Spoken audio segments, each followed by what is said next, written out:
प्रथम गृह मंत्री सरदार वल्लभ भाई पटेल के 150वें जन्मदिन के अवसर पर दिल्ली के गुजराती समाज ने 13 वर्षीय आरव भारद्वाज द्वारा एकता मूर्ति साइकिल यात्रा दिल्ली से गुजरात के स्टैच्यू ऑफ यूनिटी के लिए फ्लैग ऑफ सेरेमनी का आयोजन किया गया।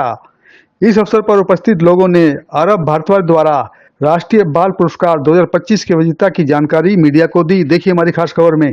जब ये छोटा था तब इसने 2 साइकिल यात्रा की हैं। पहले जब ये 10 साल का था तब इसने एक साइकिल यात्रा की थी मणिपुर से दिल्ली तक।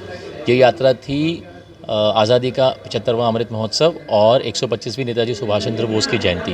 ये 2612 किलोमीटर की यात्रा थी जो 32 दिनों में पूरी की गई थी, जो INA मेमोरियल मोइरांग मणिपुर से शुरू की थी और नेशनल वॉर मेमोरियल दिल्ली पे समाप्त हुई। ये थी 2022 में 14 अप्रैल 2022 से लेके 15 मई 2022। जो सेकेंड यात्रा थी वो हमने की थी कारगिल की रजत जयंती के उपलक्ष्य में, और ये जो यात्रा थी ये कारगिल वॉर मेमोरियल से लेके नेशनल वॉर मेमोरियल दिल्ली तक की थी। हमने ये यात्रा जो शुरू की थी ये हमने शुरू की थी 28 जुलाई को और 27 जुलाई को, और ये यहाँ के 8 अगस्त को आगे नेशनल वॉर मेमोरियल दिल्ली पे समाप्त हुई थी। और इस साल जैसे कि आप सब जानते हैं कि हम सरदार वल्लभ भाई पटेल जी की 150वीं जयंती मना रहे हैं, तो इसी उपलक्ष्य में हम एक साइकिल यात्रा करेंगे जो आज हम यहाँ नई दिल्ली से शुरू करेंगे और ये स्टैच्यू ऑफ यूनिटी केवड़िया पे जाके समाप्त होगी। हमारा टारगेट ये है कि हम 30 तारीख को वहाँ पहुँच जाएंगे और 31 तारीख को हम वहाँ पे सरदार वल्लभ भाई पटेल जी की स्टैच्यू पे श्रद्धांजलि अर्पित करेंगे। और जो आरव ने पहली 2 यात्रा की हैं इसी कारण से उसको खेल कैटेगरी में प्रधानमंत्री राष्ट्रीय बाल पुरस्कार से सम्मानित किया गया है।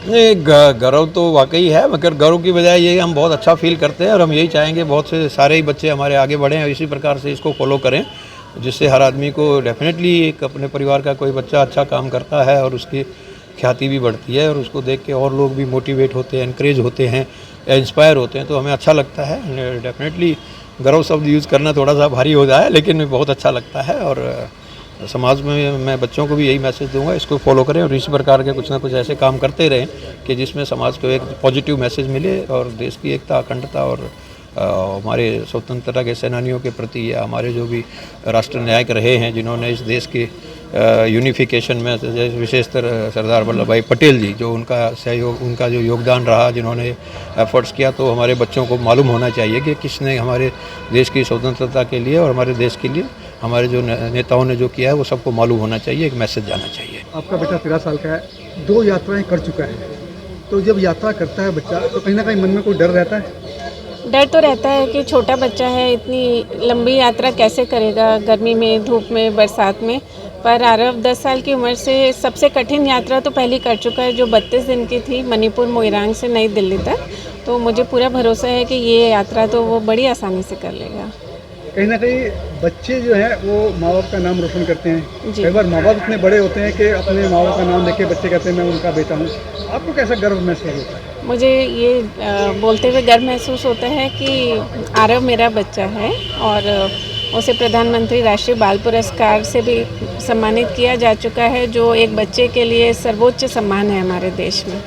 आज आपकी पहचान कैसी होती है? आरव की मम्मी के नाम से होती है या अपने नाम से होती है? बिल्कुल, आरव की मम्मी के नाम से। वो आरव की मम्मी जा रही है जी। कैसा उस वक्त कैसा लगता है जब लोग कहते हैं? वो मैं डिस्क्राइब नहीं कर सकती, मुझे कितना गर्व महसूस होता है। ईश्वर से कोई प्रार्थना करते हो आरव के लिए कि वो सही सलामत यात्रा में कोई परेशानी, कोई रुकावट ना आए और सेफली पहुंच जाए अपने गंतव्य तक। देखिए, जिस तरह से नरेंद्र मोदी सरकार ने इस देश के अंदर राष्ट्र प्रथम का नारा दिया है, तो मुझे लगता है वो हमारे बच्चों तक पहुंच रहा है और मास्टर आरव ने उसी परंपरा को आगे बढ़ाते हुए देश की एकता और अखंडता के लिए जो सरदार वल्लभ भाई पटेल जी ने अपना योगदान दिया था, उनकी 150वीं जन्म जयंती के शुभ अवसर पर उन्होंने दिल्ली से लेकर उनकी स्टैच्यू तक जो है यात्रा करने का जो निर्णय लिया है लगभग 1000 किलोमीटर की, वो बधाई, बहुत ही वेलकम स्टेप है, बहुत ही स्वागत योग्य कदम है। और मैं समझता हूँ इससे 2-3 मैसेज जाने वाले हैं।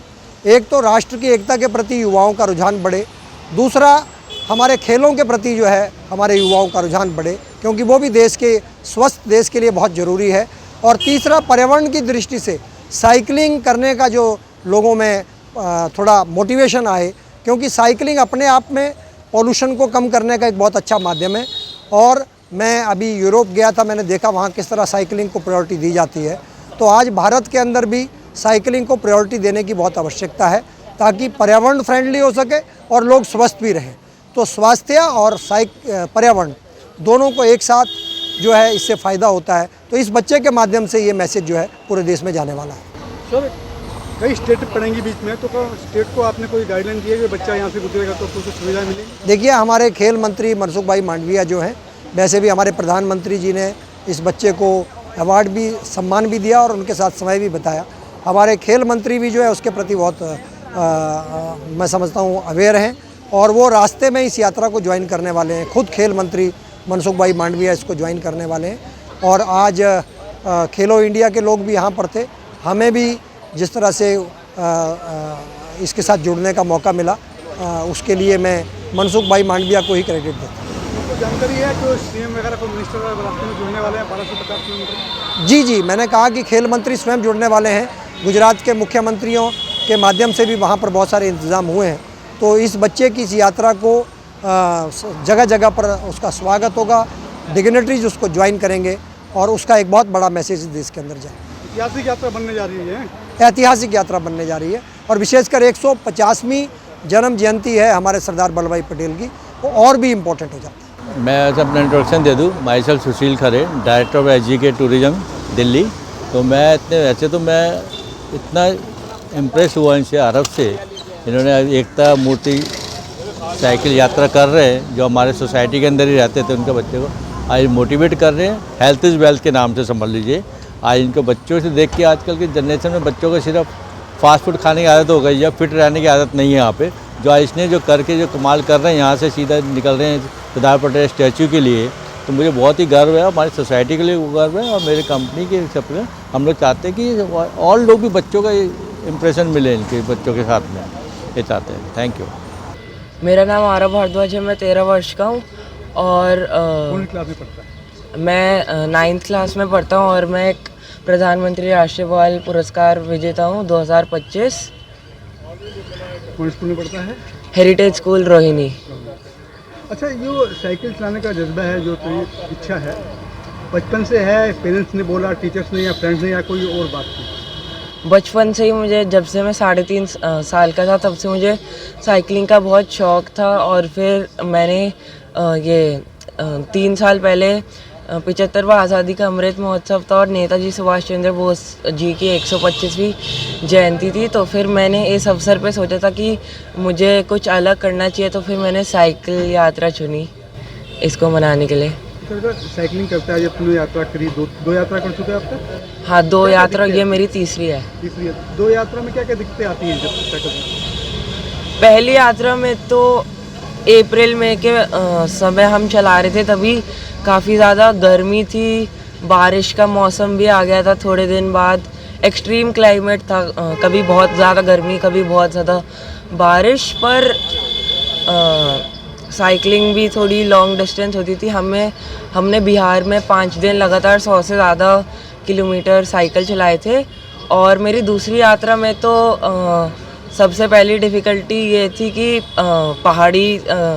पहाड़ी एरिया था, तभी बहुत ज़्यादा क्लाइंबिंग वो सब करनी पड़ती थी, तभी थोड़ी धीरे साइकिलिंग होती थी, पर कर लेते थे। और फिर कुछ जगह पे साइड रेल भी नहीं होती थी, तो बड़ी ध्यान से चलानी होती थी साइकिल, और कुछ जगहों पे रोड्स भी ख़राब थे। बाकी तो ज़्यादा दिक्कतें आई नहीं थी दूसरी यात्रा में, सिर्फ पहाड़ी वाले एरिया में ही आई थी। कभी बीमार हुए, बुखार हुआ, पैरों में दर्द, सर में दर्द, ऐसा कुछ हुआ? सिर्फ मुझे एक बार मेरे को फीवर हुआ था जब मेरी पहली यात्रा ख़त्म होने वाली थी, फिर वो ठीक भी हो गया था, फिर मैंने अगले दिन साइकिलिंग अपनी कंटिन्यू की थी। साइकिल में कोई दिक्कत नहीं आई? हाँ? पैरों में दर्द वाला कुछ नहीं होता? बहुत पहले से प्रैक्टिस कर रहा था ना। तो डेली कितनी प्रैक्टिस करता है बेटा?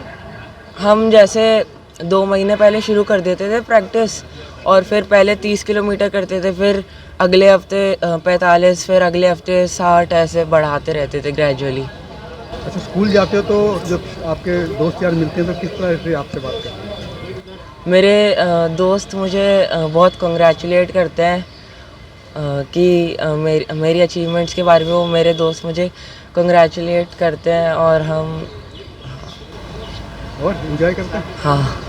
अच्छा, ये सारा श्रेय किसी दादा को दोगे, पिताजी को दोगे, माताजी को, किसको देते हो? तो ये आप आज यहाँ पर पहुँचे, दुनिया आपको देख रही है। मैं सबसे ज़्यादा क्रेडिट तो अपने दादाजी को देना चाहूँगा और मेरे पिताजी और हमारे ऑनरेबल पीएम जी को क्योंकि इन तीनों ने मुझे बहुत ज़्यादा इंकरेज किया है कि मुझे लाइफ में बहुत आगे बढ़ना चाहिए और अच्छी चीज़ें करनी चाहिए।